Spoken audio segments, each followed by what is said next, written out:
Okay, ಈಗ most important Cholas ನೋಡೋಣ. ಚೋಳಸ್ ಅಂದರೆ ಈಗಿನ ಚೋಳಸ್. ಹಳೆ ಚೋಳನ ನೀವು ನೋಡಿರ್ತೀರ, ಕರಿಕಾಳ ಚೋಳ ಅಂತ ಬರ್ತಾನೆ. ಅವನು ಕಾವೇರಿ ಗಡ್ಡ ಫಸ್ಟು ಇದನ್ನು ಕಟ್ಟಿದವನು, ಡ್ಯಾಮು. ಅವರೆಲ್ಲ ಹಳೆ ಚೋಳಸ್. ಇವರು ನಿಯೋ ಚೋಳಸ್, ಹೊಸ ಚೋಳರು ಇವರು. ಅಂದರೆ ಅವರೇನೆ, ಅವರು ಸಾಮಂತರಾಗಿ ಇದು ಈಗ ಬಂದು ದೊಡ್ಡ ಸಾಮ್ರಾಜ್ಯ ಕಟ್ಕೊತಾರೆ. ಆ ಥರ ಕತೆ ಇದು.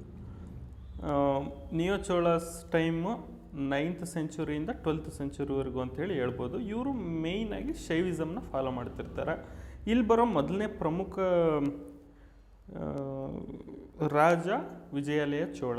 ಇವನು ಕಟ್ಟಿಸ್ತಾನೆ. ಇಲ್ಲಿ ನಿಮಗೆ ತುಂಬ ಇಂಪಾರ್ಟೆಂಟು ಮತ್ತು ಕ್ವಶನ್ ಬರೋದು ಹೆಂಗೆ ಅಂದರೆ, ಯಾವ ಟೆಂಪಲ್ ಯಾರು ಕಟ್ಟಿಸಿದ್ರು ಅಂತ ನೋಡಿ. ವಿಜಯಾಲಯ ಚೋಳ ಕಟ್ಟಿಸ್ತಾನೆ ವಿಶ್ವಾಂಬ ಸೂಡಿ ಟೆಂಪಲ್ಲು. ಇದು ತಂಜಾವೂರಲ್ಲಿದೆ. ನೆಕ್ಸ್ಟು ಆದಿತ್ಯ ಚೋಳ ಕಟ್ಟಿಸ್ತಾನೆ ಆದಿತ್ಯ ಚೋಳೇಶ್ವರ. ನಾನು ಹಿಂದೆ ಹೇಳಿದೆ, ಪಲ್ಲವರು ಹೇಳ್ಬೇಕಾದ್ರೆ ರಾಜರ ಹೆಸರಿಟ್ಕೊಳ್ಳೋದು ಅಲ್ಲಿಂದ ಸ್ಟಾರ್ಟ್ ಆಗುತ್ತೆ ಅಂತ. ಅವ್ರವ್ರ ಹೆಸರನ್ನೇ ದೇವ್ರಿಗಿಡಕ್ಕೆ ಸ್ಟಾರ್ಟ್ ಮಾಡ್ತಾರೆ. ಆದಿತ್ಯ ಚೋಳ ಕಟ್ಟಿಸ್ತಾನೆ ಆದಿತ್ಯ ಚೋಳೇಶ್ವರ ಟೆಂಪಲ್ಲು. ಇದಿರೋದು ತೊಂಡಿ ಮಂಡಲೈ ಅಂಥೇಳಿ ಊರು, ಅಲ್ಲಿದೆ, ಕಾಳಹಸ್ತಿ ಹತ್ರ. ಇಲ್ಲಿ ತನಕ ಇವರು ಇದೇ ಆಗಿರ್ತಾರೆ. ಏನು, ನಾನು ಹಿಂದಿನ ಏನ್ಷಿಯಂಟ್ ಹಿಸ್ಟ್ರಿ ಮಾಡಬೇಕಾದ್ರೆ ಒಂದು ಕತೆ ಹೇಳಿದ್ದೆ. ಬ್ಯಾಟಲ್ ಆಫ್ ಪೆರಾಂಬಿಯಂ ನಡೀತಾ ಇರುತ್ತೆ. ಯಾರ್ಯಾರ ನಡುವೆ ನಡೀತಾ ಇರುತ್ತೆ ಇದು ಪಾಂಡ್ಯ ಮತ್ತು ಪಾಂಡ್ಯ ವರ್ಸಸ್ ಪಲ್ಲವರ ನಡುವೆ ನಡೀತಾ ಇರುತ್ತೆ. ಆವಾಗ ಇವನು ಏನು ಮಾಡಿರ್ತಾನೆ, ಆದಿತ್ಯ ಚೋಳ ಪಾಂಡ್ಯರಿಗೆ ಸಪೋರ್ಟ್ ಮಾಡಿರ್ತಾನೆ. ಸೊ ಪಾಂಡ್ಯರು ಈ ಒಂದು ಯುದ್ಧದಲ್ಲಿ ಗೆಲ್ತಾರೆ, ಆಯಿತಾ. ಗೆದ್ದಾದ್ಮೇಲೆ ಇವನೇನು ಮಾಡ್ತಾನೆ, ಪಾಂಡ್ಯರನ್ನ ಓಡಿಸ್ಬಿಟ್ಟು ತಾನು ಇಂಡಿಪೆಂಡೆಂಟಾಗಿ ಆಳ್ವಿಕೆ ಶುರು ಮಾಡ್ತಾನೆ. ಸೊ ಬ್ಯಾಟಲ್ ಆಫ್ ಪೆರಾಂಬಿಯಂ ಇದೊಂದು ಟರ್ನಿಂಗ್ ಪಾಯಿಂಟ್ ಆಗುತ್ತೆ. ಆದಿತ್ಯ ಚೋಳ ಇಂಡಿಪೆಂಡೆಂಟ್ ಆಗ್ತಾನೆ. So Cholas become prominent rulers, ಅಂದರೆ ಈಗ ಇಂಡಿಪೆಂಡೆಂಟ್ ರೂಲರ್ಸ್ ಆಗ್ತಾರೆ. ನೆಕ್ಸ್ಟ್ ಬರೋನು ಪರಾಂತಕ ಚೋಳ. ಇವ್ರ ಹೆಸರುಗಳು ತುಂಬ ಇಂಪಾರ್ಟೆಂಟ್, ನೆನ್ಪಿಟ್ಕೊಳ್ಳಿ ನೋಡಿ. ನೆಕ್ಸ್ಟ್ ಬರೋನು ಒಂದು ನಿಮಿಷ. ನೆಕ್ಸ್ಟ್ ಬರೋನು ಪರಾಂತಕ ಚೋಳ. ಇವನ ಬಗ್ಗೆ ಇರೋದು ನೋಡಿ, ಉತ್ತರ ಮೇರೂರು ಇನ್ಸ್ಕ್ರಿಪ್ಷನ್ನು. ಪರಾಂತಕ ಚೋಳ ಏನಕ್ಕೆ ಇಂಪಾರ್ಟೆಂಟು, ಇವನು ಲೋಕಲ್ ಸೆಲ್ಫ್ ಗೌರ್ಮೆಂಟಿಗೆ ಇಂಪಾರ್ಟೆಂಟ್. ನೀವು ಚೋಳಾಸಲ್ಲಿ ಲೋಕಲ್ ಸೆಲ್ಫ್ ಗೌರ್ಮೆಂಟ್ ತುಂಬಾ ಚೆನ್ನಾಗಿ ಡೆವಲಪ್ ಆಗಿತ್ತು, ಅದ್ರ ಬಗ್ಗೆ ನಾವು ನೋಡ್ತೀವಿ ಅಲ್ವಾ. ಸೊ ಅದಕ್ಕೆ ಮುನ್ನುಡಿ ಬರೆದಂಥವನು ಇವನು ಪರಾಂತಕ ಚೋಳ. ಇವನು ಬ್ಯಾಟಲ್ ಆಫ್ ತಕ್ಕೋಳಂ, ಇದು ಕೂಡ ಇಂದು ನೋಡಿದ್ದ ಆಲ್ರೆಡಿ. ಸೊ ಇವನ್ನೆಲ್ಲ ನೀವು ಸಪ್ರೇಟಾಗಿ ನೋಟ್ಸ್ ಮಾಡ್ಕೊಂಡ್ರೆ ತುಂಬ ಈಸಿ ಆಗುತ್ತೆ ನೋಡಿ. ಕೃಷ್ಣ 3 ಮತ್ತು ಪರಾಂತಕ ಚೋಳನ ನಡುವೆ ನಡೆಯುತ್ತೆ. ಅಲ್ಲಿ ಕೃಷ್ಣ 3 ಗೆದ್ದಿರ್ತಾನೆ. ಅವನು ಆದಮೇಲೆ ಬರೋನು ರಾಜರಾಜ ಚೋಳ, ಓಕೆನಾ. ಇವನು ಫಸ್ಟ್ ಮೈಟಿ ರೂಲರ್, ತುಂಬ ಇಂಪಾರ್ಟೆಂಟ್ ಆಗಿರೋನು ನೋಡಿ. ಇವನಿಗಿರೋ ಬಿರುದುಗಳು ನೋಡಿ, ಬಿರುದುಗಳಿದ್ದಾವೆ. ಮಧುರೈ ಚೋಳ ಮಾರ್ತಾಂಡ ಅಂತೆ, ಶಿವಪಾದ ಶೇಖರ ಅಂತೆ, ಜಯಂಗೊಂಡ ಅಂತೆ, ಈ ಥರ ಬಿರುದುಗಳು ಇವನಿಗಿದ್ವು. ಆಮೇಲೆ ಬ್ಯಾಟಲ್ ಆಫ್ ಕುಂದನೂರು ಸಲೈ ಅನ್ನೋದು, ಇಲ್ಲಿ ಇವನು ಚೇರಸ್ನ ಡಿಫೀಟ್ ಮಾಡ್ತಾನೆ, ಓಕೆನಾ.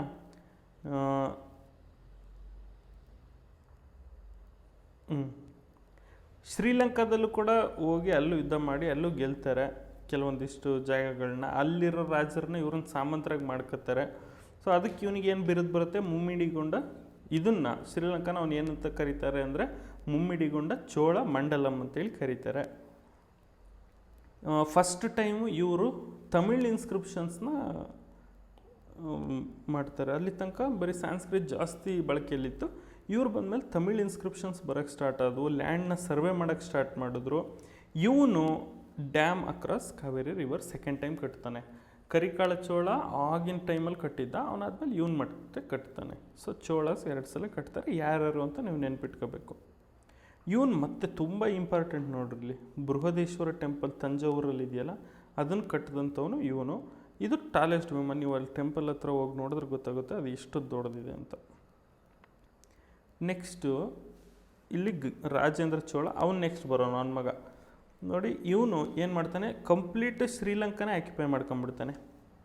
ಆಮೇಲೆ ಮಹಿಪಾಲನ್ನು ಡಿಫೀಟ್ ಮಾಡಿ ಗಂಗೈಗೊಂಡ ಅಂಥೇಳಿ ಬಿರುದನ್ನು ತಗೋತಾನೆ.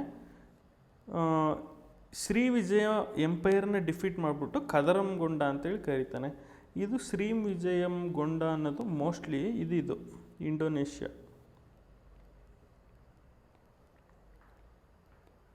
ಅಲ್ಲಿ ರಾಜನ ಸೋಲಿಸಿ ಅವ್ರನ್ನೂ ಕೂಡ ತನ್ನ ಸಾಮಂತರಾಗಿ ಮಾಡ್ಕೋತಾರೆ. ಇವನು ತನ್ನ ಕ್ಯಾಪಿಟಲ್ ಸಿಟಿಯಾಗಿ ಗಂಗೈಗೊಂಡ ಚೋಳಪುರಂನ ಆಯ್ಕೆ ಮಾಡ್ತಾನೆ. ಇವನನ್ನು ಪಂಡಿತ ಚೋಳ ಅಂತ ಕರೀತಾರೆ. ಯಾಕೆ ಪಂಡಿತ ಚೋಳ ಯಾರು ಅಂತ ಕೇಳ್ಬೋದು. ಅದು ರಾಜೇಂದ್ರ ಚೋಳ. ಯಾಕೆಂದರೆ ಇವನು ತುಂಬ ಎಜುಕೇಷನಲ್ ಆರ್ಗನೈಸೇಷನ್ನ ಸ್ಟಾರ್ಟ್ ಮಾಡಿರ್ತಾನೆ. ಈ ಗಂಗೈಗೊಂಡ ಚೋಳಪುರಮಲ್ಲಿ ಒಂದು ಟೆಂಪಲ್ ಕಟ್ಟಿಸ್ತಾನೆ. ಅದೇ ಗಂಗೈಗೊಂಡ ಚೋಳೇಶ್ವರ ಟೆಂಪಲು. ಇದು ಅವನ ಹೆಸರು ಮೇಲೆಯ. ಗಂಗೈಗೊಂಡ ಚೋಳ ಅಂದರೆ ಅವನ ಹೆಸರು. ಗಂಗೈಗೊಂಡ ಚೋಳೇಶ್ವರ ಟೆಂಪಲ್ ಅಂತೇಳಿ ಕಟ್ಟಿಸ್ತಾರೆ. ನೆಕ್ಸ್ಟ್ ಬರೋನು ಕುಲೋತ್ತುಂಗ ಚೋಳ. ಇಲ್ಲಿ ನೋಡಿ, ಇಲ್ಲೂ ಒಂದು ಸ್ಟೋರಿ ಇದೆ ಆ್ಯಕ್ಚುಲಿ. ಇದು ನಾನು ಹಿಂದೆನೂ ಹೇಳಿದ್ನಲ್ಲ, ಪಲ್ಲವಸಲ್ಲಿ ಲೀನಿಯೇಜು ಅಪ್ಪ ಆದಮೇಲೆ ಮಗ, ಮಗ ಆದಮೇಲೆ ಮೊಮ್ಮಗ, ಆ ಥರ ಆಗ್ತಾ ಇರ್ತಾರೆ. ಒಂದು ಲೈನಲ್ಲಿ ಏನಾಗುತ್ತೆ, ಅವರಿಗೆ ಸಂತಾನ ಇಲ್ಲದೆ ಇದ್ದಾಗ ಬೇರೆ ಕಡೆಯಿಂದ ಬರ್ತಾರೆ. ಇಲ್ಲಿ ಹೆಂಗೆ ಅಂದರೆ, ಈಗ ಈಸ್ಟರ್ನ್ ಚಾಲುಕ್ಯಸ್ ಏನು ಕಲ್ಯಾಣಿ ಚಾಲುಕ್ಯರು ಇರ್ತಾರೆ, ಅವರ ಮತ್ತು ಇವ್ರ ನಡುವೆ ಒಂದು ಮ್ಯಾಟ್ರಿಮೋನಿಯಲ್ ಅಲಯನ್ಸ್ ಇರುತ್ತೆ. ಸೊ ಇಲ್ಲಿ ರಾಜರು ಇಲ್ಲದೆ ಇದ್ದಂಥ ಕಾಲಕ್ಕೆ ಅಲ್ಲಿಂದ ಒಬ್ಬ ಇಲ್ಲಿಗೆ ಬರ್ತಾನೆ. ಅವನೇ ರಾಜೇಂದ್ರ ಚಾಲುಕ್ಯ ಅವನ ಹೆಸರು.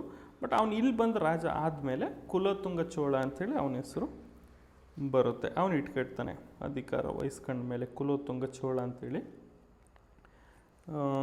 ಇವನು ಫಸ್ಟ್ ಬಂದವನೇ. ಮೋಸ್ಟ್ಲಿ ಇಲ್ಲಿ ಇವನು ಹಿಂದಿದ್ದ ರೂಲರ್ ಏನೋ ಸ್ವಲ್ಪ ಜನರಿಗೆ ತುಂಬಾ ಟಿರೆಂಟಾಗಿರ್ತಾನೆ ಅನ್ನೋ ಕಾರಣಕ್ಕೆ ಬರ್ತಾನೋ ಏನೋ. ಒಟ್ಟಿನಲ್ಲಿ ಇವನು ಬೇರೆ ಲೀನಿಯೇಜಿಂದ ಇಲ್ಲಿ ಬರ್ತಾನೆ. ಓಕೆನಾ, ಕುಲೋತ್ತುಂಗ ಚೋಳ ಅಂತೇಳಿ ಹೆಸರು ಜೊತೆ ಬರ್ತಾನೆ. ಇವನು ಬಂದವನ್ನೇ ಸುಂಗಮ್ ದವಿಸ್ತಾ ಅಂತಕ್ಕಂಥ ಒಂದು ಟ್ಯಾಕ್ಸ್ನ ಅಬಾಲಿಷ್ ಮಾಡ್ತಾನೆ. ನೆಕ್ಸ್ಟು ಕುಲೋತ್ತುಂಗ ಚೋಳದೇವಪಟ್ಟಣಂ ಅಂತೇಳಿ ಕಟ್ತಾನೆ. ಅದೇ ಇವತ್ತಿನ ವಿಶಾಖಪಟ್ಟಣಂ. ನೋಡಿ, ಕುಲೋತ್ತುಂಗ ಚೋಳದೇವಪಟ್ಟಣಂ ಅವ್ರವ್ರ ಹೆಸರಲ್ಲಿ ಅವ್ರು ಕಟ್ಕೊಳ್ಳೋದು. ಇದು ಏನು ಕಟ್ತಾನೆ ವಿಶಾಖಪಟ್ಟಣಂ ಅಂದರೆ, ಕಳಿಂಗ ಕಿಂಗ್ಸ್ನ ಸೋಲಿಸಿದ ಸವಿನೆನಪಿಗಾಗಿ ಕಟ್ಟಿಸಿದಂಥದ್ದು ವಿಶಾಖಪಟ್ಟಣಂ. ಓಕೆನಾ.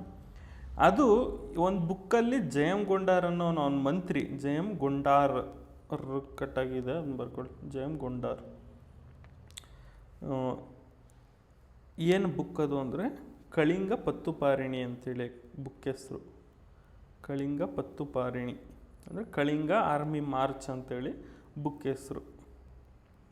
ಸರಿ, ಇವ್ರು ಕುಲೋತ್ತುಂಗ ಚೋಳಿಗೆ ಕಾಂಟೆಂಪರರಿ ಆಗಿದ್ದವರು ರಾಮಾನುಜಾಚಾರ್ಯ. ಆ ಕಥೆನೂ ನಿಮಗೆ ಗೊತ್ತಿರುತ್ತೆ. ಅಲ್ಲಿ ಕುಲೋತ್ತುಂಗ ಚೋಳರಿಗೂ ಮತ್ತು ರಾಮಾನುಜಾಚಾರ್ಯರಿಗೂ ಕ್ಲ್ಯಾಶ್ ಆಗುತ್ತೆ. ಯಾಕಂದರೆ ಅವರು ಶೈವಾಸು, ಇವರು ವೈಷ್ಣವಾಸು. ಸೊ ಅವರು ಅಲ್ಲಿಂದ ಎಲ್ಲಿಗೆ ಬರ್ತಾರೆ, ನಮ್ಮ ಇದಕ್ಕೆ ಬರ್ತಾರೆ, ಯಾವುದದು ಮೇಲ್ಕೋಟೆಗೆ ಬಂದು ಅವ್ರು ಏನು ನೆಲೆಸ್ತಾರಲ್ಲ ಅದು ಇದೇ ಸಮಯದಲ್ಲಿ ಅಲ್ಲಿ ಫ್ರಿಕ್ಷನ್ ಆಗಿ ಅಲ್ಲಿಂದ ಗಲಾಟೆಯಾಗಿ ಇಲ್ಲಿಗೆ ಬರೋದು. ನೆಕ್ಸ್ಟು ಕುಲೋತ್ತುಂಗ ಚೋಳ 2. ಅವನು ಕಟ್ಟೋದು ಐರಾವತೇಶ್ವರ ಟೆಂಪಲ್ಲು. ಇದು ತುಂಬ ಬ್ಯೂಟಿಫುಲ್ ಟೆಂಪಲ್ ಆ್ಯಕ್ಚುಲಿ, ಧಾರಾಶುರಮಲ್ಲಿದೆ. ನೆಕ್ಸ್ಟು ಕಂಪಹರೀಶ್ವರ ಟೆಂಪಲ್ಲು ತ್ರಿಭುವನಮಲ್ಲಿದೆ. ಇದನ್ನು ಸೆಂಟರ್ ಆಫ್ ಲರ್ನಿಂಗ್ ಅಂತ ಅವ್ರ ಟೈಮಲ್ಲಿ ಕರಿತಾಯಿದ್ರು. ಓಕೆನಾ. ಬೇರೆ ಬೇರೆ ಮತ್ತೆ ಏನಿಲ್ಲಿ ಜನರಲಾಗಿ ನಾವು ನೋಡೋದಾದರೆ ಬ್ರೋನ್ಸ್ ನಟರಾಜ ಚಿದಂಬರ ಟೆಂಪಲ್ಲು, ಶಿವಪಾರ್ವತಿಯ Nandi, Krishna with butter ball. ಓಕೆನಾ.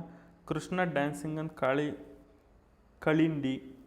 ಇವೆಲ್ಲ ಥೀಮ್ಸ್ನ ಬ್ರಾನ್ಸ್ ಸ್ಕಲ್ಪ್ಚರಲ್ಲಿ ನಿಮಗೆ ಗೊತ್ತು. ಈ ಟೈಮಲ್ಲಿ ಬ್ರಾನ್ಸ್ ಸ್ಕಲ್ಪ್ಚರ್ ತುಂಬಾ ಬಳಕೆ ಆಗಿದ್ದಾವೆ ಚೋಳಸ್ ಟೈಮಲ್ಲಿ. ಸೊ ಇವೆಲ್ಲನೂ ಕೂಡ ಥೀಮ್ಸು. ಇದೆಲ್ಲದರ ಮೇಲೂ ಕೂಡ ಬ್ರಾನ್ಸಲ್ಲಿ ಸ್ಕಲ್ಪ್ಚರ್ಸ್ ಇದ್ದಾವೆ. ಇವ್ರ ರಾಜಲಾಂಛನ ಟೈಗರು. ಇವ್ರ ಪೋರ್ಟ್ ಸಿಟಿ ನಾಗಪಟ್ಟಣಂ. ಈಗೇನು ಚೆನ್ನೈ ಇದೆ ಅದರ ಹತ್ರ ಬರುವಂಥ ಒಂದು ಊರು. ಆಮೇಲೆ ದೇವರಾಯ ಕಾನ್ಸೆಪ್ಟು ನಾವು ಏನು ಹೇಳಿದ್ವಿ, ಇಲ್ಲಿಂದ ಸ್ಟಾರ್ಟ್ ಆಗುತ್ತೆ. ಅಂದರೆ ಅದರದ್ದು ಹಿಂದ್ಲಿಂದ ನಾವು ನೋಡಿರೋದು ಪಲ್ಲವಸಲ್ಲಿ, ಬಟ್ ಇಲ್ಲಿ ದೃಢವಾಗಿ ನಿಲ್ಲುತ್ತೆ. ಇದು ಮುಂದಕ್ಕೆ ವಿಜಯನಗರಕ್ಕೂ ಕಂಟಿನ್ಯೂ ಆಗುತ್ತೆ. ಅಂದರೆ ದೇವ್ರನ್ನೇ ರಾಜನಲ್ಲಿ ನೋಡೋವಂಥದ್ದು.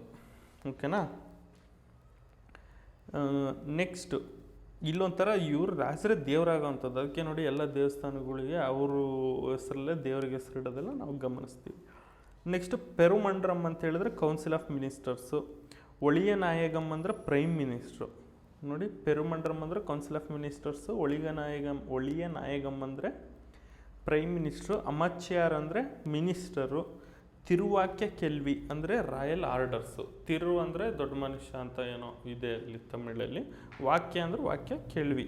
ತಿರುವಾಕ್ಯ ಕೆಳ್ವಿ ಅಂದರೆ ರಾಯಲ್ ಆರ್ಡರ್ಸು. ವರ್ಡ್ಸು ಒಡಂಬಮ್ ಅಂತ ಕರಿತಾಯಿದ್ರು.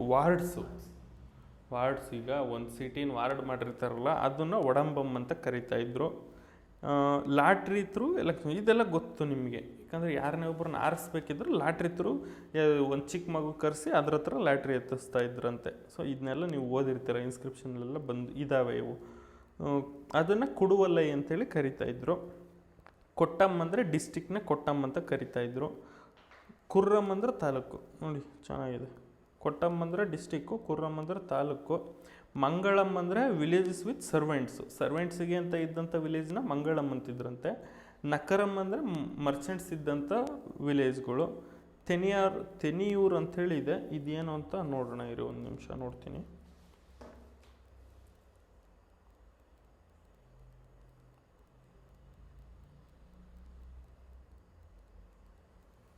ತೆನಿಯೂರು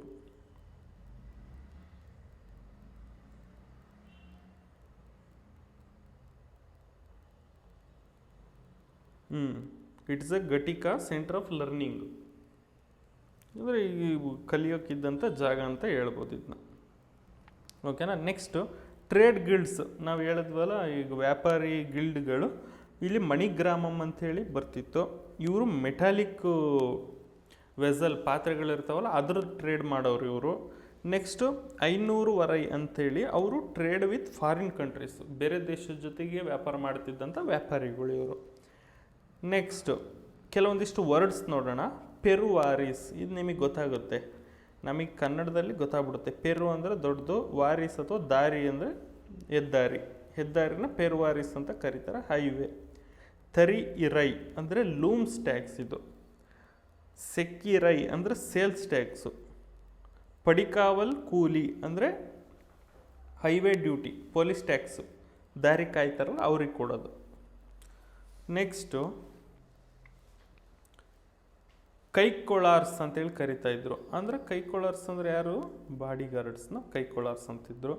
ಇಡಂಗೈ ಒಡಂಗೈ ಅಂಥೇಳಿ, ಇದು ಕ್ಯಾಸ್ಟೆಡ್ ಡಿಸ್ಕ್ರಿಮಿನೇಷನ್. ಇದು ಈ ಥರ ಪದ ಬಳಸ್ಬೋದು ಎಲ್ಲ ಗೊತ್ತಿಲ್ಲ, ಬಟ್ ನೀವು ತಿಳ್ಕೊಳ್ಳಿ ಅಷ್ಟೆ. ಕಂಬನ್, ಇದು ತುಂಬ ಫೇಮಸ್. ಇವನು ನಮ್ಮ ಪಂಪನ್ ಥರ ಇವನು. ಕಂಬನ್ ಕವಿ ಚಕ್ರವರ್ತಿ ಆಗಿರ್ತಾನೆ. ಇವನು ಬರೆದಿರೋದು ಕಂಬರಾಮಾಯಣ, ತಮಿಳಲ್ಲಿ ಬರೆದಿದ್ದಾನೆ. ನೆಕ್ಸ್ಟ್ ಕೇಶವಸ್ವಾಮಿ ಅನ್ನೋನು ನಾನಾರ್ನವ ಸಂಕ್ಷೇಪಂ ಅಂತೇಳಿ ಸಂಸ್ಕೃತಲ್ಲಿ ಬರೆದಿದ್ದಾನೆ. ವೆಂಕಟಮಾಧವ ಋಗ್ವೇದ ಭಾಷ್ಯ ಬರೆದಿದ್ದಾರೆ. ನಳವೆಂಬಾರ್ ಅನ್ನೋರು ನಳದಮಯಂತಿ ಕತೆ ಬರೆದಿದ್ದಾರೆ. ಇದು ಗೊತ್ತಾಗ್ಬಿಡುತ್ತೆ. ಓಕೆ, ಅಂದರೆ ಇದು ನಳವೆಂಬಾರ್ ಅನ್ನೋದೇ ಬುಕ್ ಹೆಸರು. ನೋಡಿ ಇಲ್ಲಿ ನಳವೆಂಬಾರ್ ಅನ್ನೋದೇ ಬುಕ್ ಹೆಸರು. ಇದನ್ನು ಬರೆದಿರೋರು ಒಟ್ಟ ಕುಟ್ಟನ್ ಅಂಥೇಳಿ. ಇದು ನಳವೆಂಬಾರ್ ಗೊತ್ತಾಗ್ಬಿಡುತ್ತೆ, ನಳನ ಕತೆ. ನೆಕ್ಸ್ಟ್ ಇವ್ರ ಕಾಲದಲ್ಲಿ ಕಟ್ಟಿರೋ ಒಂದು ಟೆಂಪಲ್ಲು ತೆಂಕಾಶಿ ಟೆಂಪಲ್ಲು. ಸೊ ಇದಿಷ್ಟು ಚಾಲುಕ್ಯರ ಬಗ್ಗೆ ತಿಳ್ಕೋಬೇಕು. ಸೊ ಇದು ತುಂಬಾ ಇಂಪಾರ್ಟೆಂಟು. ಯಾವ ಟೆಂಪಲ್ ಯಾರು ಕಟ್ಟಿದ್ರು, ಯಾವುದಕ್ಕೆ ಏನು ಹೇಳ್ತಾ ಇದ್ರು ಅವ್ರದ್ದು ಟೈಮಲ್ಲಿ, ಅದೆಲ್ಲ ತಿಳ್ಕೊಳ್ಳೋದು ಇಂಪಾರ್ಟೆಂಟು. ಸರಿನಾ. ನೆಕ್ಸ್ಟು ನಾವು ಇಸ್ಲಾಮಿಕ್ ಇನ್ವೇಷನ್ಸು ಮತ್ತು ಡೆಲ್ಲಿ ಸುಲ್ತಾನೇಟ್ ಬರುತ್ತೆ, ಅದನ್ನು ನೋಡೋಣ ನೆಕ್ಸ್ಟ್ ವಿಡಿಯೋ.